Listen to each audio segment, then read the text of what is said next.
అందరికీ నమస్కారం అండి. మేము మల్లాడి రాజు గారి కూతురులం. మా నాన్నకి జనసేన పార్టీ నుంచి తూర్పు గోదావరి జిల్లా మత్స్యకార వికాస విభాగం అధ్యక్షుడండి.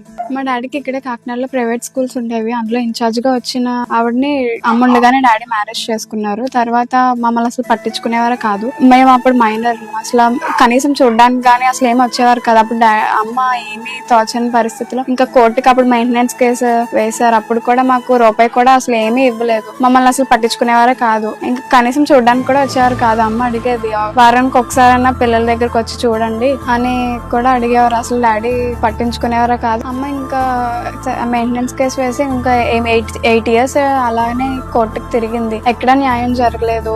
కలెక్టర్ ఆఫీస్, ఎస్పీ ఆఫీస్ అన్నిటిలో అమ్మ అయితే కేసు గ్రీవెన్స్ అయితే పెట్టింది. ఎవరు ఏం పట్టించుకొని ఇంకెక్కడ న్యాయం దొరక డాడీ పెట్టిన టార్చర్ భరించలేక ఇంకా అమ్మ సూసైడ్ చేసుకుని చనిపోయారు. అమ్మ చనిపోయి కూడా అసలు కనీసం పట్టించుకోలేదు. చూడడానికి కూడా రాలేదు. మేము ఎలా ఉన్నాం అని కూడా ఏం పట్టించుకోలేదు. అమ్మమ్మ వాళ్ళు ఉన్నారు కాబట్టి మమ్మల్ని ఇప్పటి వరకు ఇలా చూస్తున్నారు. ఇప్పుడు డాడీ పేరు మీద ఉన్న ఇంట్లోనే ఉంటున్నాం. ఇప్పుడు ఆ హౌస్ కూడా ఖాళీ చేసేయాలని రౌడీల్ని అది తాగి వాళ్ళని పంపించి మమ్మల్ని బూతులు అది తిట్టిస్తున్నారు. కన్న కూతురులమే కదా, కన్న కూతురులా కూడా చూడట్లేదు. అసలు మా మీద కూడా ఇల్లు కబ్జా చేసామన్నట్టు కేసు పెట్టారు. మావయ్య వాళ్ళే నన్ను అక్కనే చదివిస్తున్నారు. ఇప్పుడు వాళ్ళు లేకపోతే మా పరిస్థితి ఏంటి? మావయ్య వాళ్ళ పరిస్థితి అసలు ఏం బాగాలేదు. ఇప్పుడు ఈ హౌస్ లో ఉన్నాం, కబ్జా చేసామని చెప్పి మా మావయ్య వాళ్ళ మీద, అమ్మమ్మ, రిలేటివ్స్ అందరి మీద ఇప్పుడు కేసు పెట్టడం జరిగింది. ఇప్పుడు మమ్మల్ని చూస్తున్న వాళ్ళ మీద, సపోర్ట్ చేస్తున్న వాళ్ళ మీద కూడా ఇప్పుడు కేసులు పెట్టారు. ఇప్పుడు వాళ్ళు కూడా మమ్మల్ని చూడనంటే రేపు అన్న రోజు మా పరిస్థితి ఏంటి? ఇంకా మాకు ఏ ఆధారం ఉంది? ఇల్లేమో ఖాళీ చేసామని మా డాడీ ఒక పక్క నుంచి ఇబ్బంది పెడుతున్నారు. అసలు మాది ఎటు వెళ్ళాలి కూడా అర్థం కావట్లేదు. ఎవరు సపోర్ట్ చేయట్లేదు.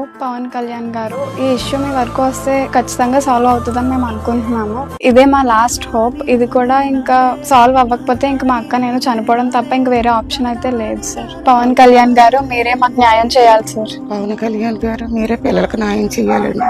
మా అమ్మాయిని మానసికంగా కొంగ తీసేసి సిబి టాబ్లెట్ ఏదేది వేసేసి వేరే పెళ్లి చేసుకున్నాడు. పిల్లల్ని భార్యని పట్టించుకోలేదు. పేదపడి అడిగినా ఎంత ప్రాధాయపడినా పట్టించుకోలేదు. కోర్టుకి కేసేసింది. కేసేసినా ఎక్కడా న్యాయం జరగలేదు. కలెక్టర్ ఆఫీస్కి వెళ్ళింది, బయట స్టేషన్ తిరిగింది. ఎవరెక్కడికి వెళ్తే న్యాయం జరుగుతుంది అంటే అన్ని చోట్లకి తిరిగింది. అయినా మా అమ్మాయికి న్యాయం జరగలేదు.